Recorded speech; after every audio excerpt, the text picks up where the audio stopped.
Hello, my name is Dr. Jose Luis Ruiz and I'm the director of the Los Angeles Institute of Clinical Dentistry. And today's subject is porcelain veneers.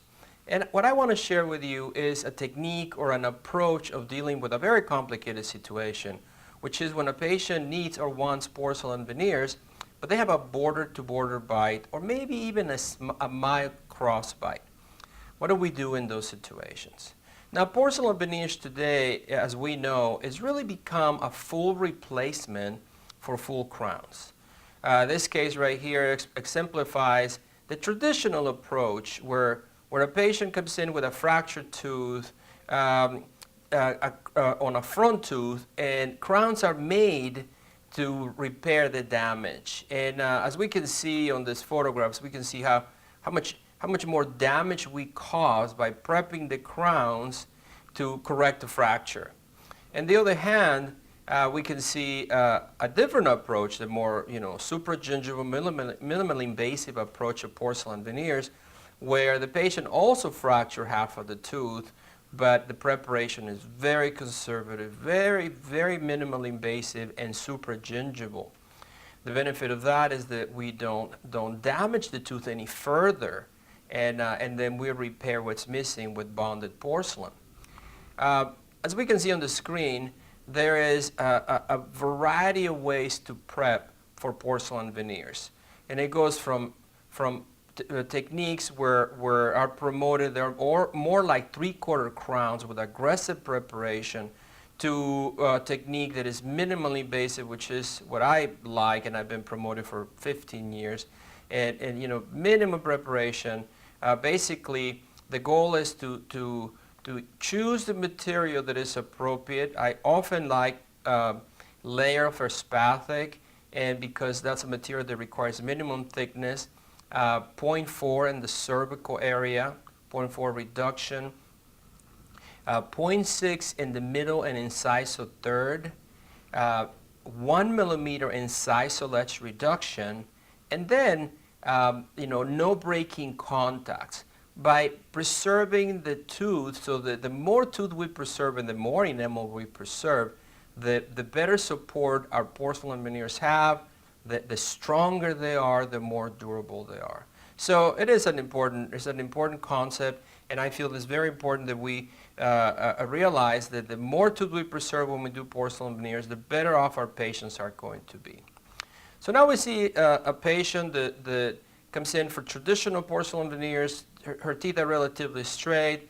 There's not a lot of, the goal in this case is basically do minimally invasive preparations. Now you see on the screen, the preparations where there's very little tooth that has been removed. Again, the amount of tooth that we talked about, just a couple of minutes ago. And in some situations, if we have space, we don't even have to grind that much tooth. Now we see the restorations on the model. The restorations were made by Burbank Dental Lab. I've been working with them for over 15 years. And of course, when we do porcelain veneers, we all know and understand that what patient really sees is often not our work, but the laboratory technician's work. And as you can see, the final result is beautiful. The patient is incredibly satisfied. And now we're talking about a standard situation. We want to make sure that these restorations are durable by fulfilling the 3 golden rules of occlusion, making sure we have good guidance, and minimizing the damage caused by or the occlusion on our restorations. The third golden rule of occlusion, we don't have time to talk about all of them, but the third golden rule of occlusion tells us that we need to make sure that we allow sufficient space for the envelope of function. And as you can see in the screen right here, you see a couple of cases where patients, they have lack of overjet, lack of space for that envelope of function, and they have destroyed their natural teeth. And the question is, are we going to do veneers in those cases where patients, both of these patients on the screen have border-to-border bites? Are we going to avoid veneers and say, no, I'm going to do full crowns, or are we going to still do minimally invasive approach? And of course, in my book, based on the techniques that we have today, I don't see a reason why we ever have to prep a full crown.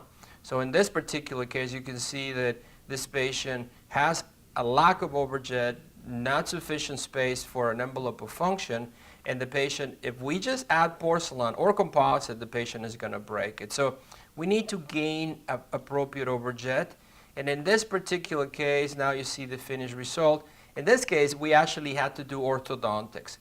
And it was, this was an option that we gave the patient, and the patient accepted. And we did orthodontics, proclined the maxillary teeth, aligned the mandibular teeth, which was also a problem in this case.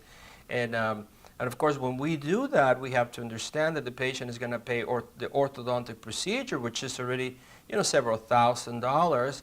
And then after that, they're going to do porcelain veneers, which is another several $1,000s.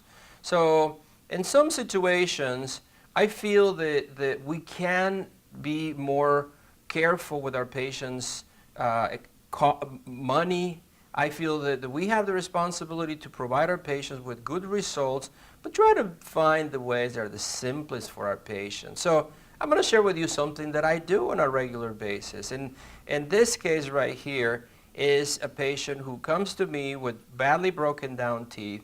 The patient is a senior patient. She cares about the way she looks. She wants to look good, and she's not happy with the way her teeth, as you see right now.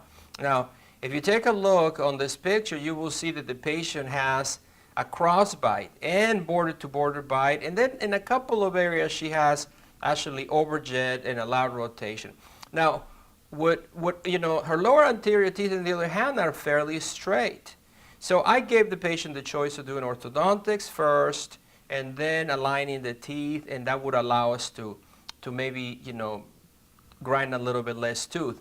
But to be quite honest with you, I also gave the patient the choice of doing a minimally invasive approach where we will not do orthodontics. We will make some of this correction using a restorative porcelain veneers. So now you see on the next picture an illustration of what I did. The preparation, I cut down 1 millimeter, because she was basically border to border, maybe slight crossbite in some parts of the tooth. I did a 1 millimeter reduction. It could be slightly even more than that. 1 millimeter reduction, then the appropriate, minimum facial reduction, because I have space.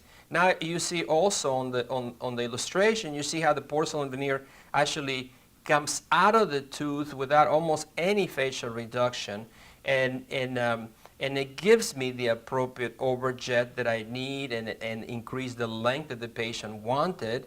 And now, prosthetically or restoratively, we have changed the shape of the tooth.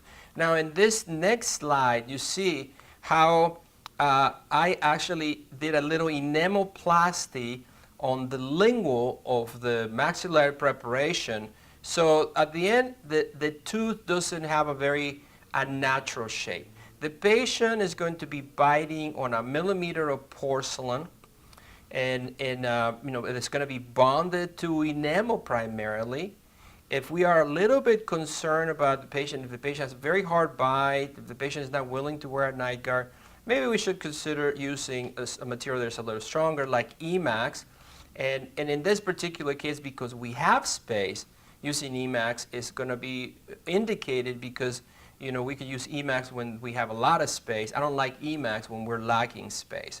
And you see now the beautiful result, how without having to get the patient to go through ortho, we can still give the patient a perfect, basically a perfect dentition, a perfect smile that is going to make the patient very, very happy. You see the before and after, the crossbite and how it was corrected. The preparations, as you notice, were minimally invasive, and this was what I call a success. This patient was very, very satisfied, and we did not have to prep crowns. We prepped very little for natural tooth. And again, this is a very, very viable approach to doing minimally invasive supra-gingival restorations and not cut a full crown. And it's very important to have a good relationship with our dental laboratory. I know I want to thank Burbank Dental Lab for sponsoring this video, and I want to thank all of you for your kindness to listen to this video, and it's been a pleasure. Until next time, thank you.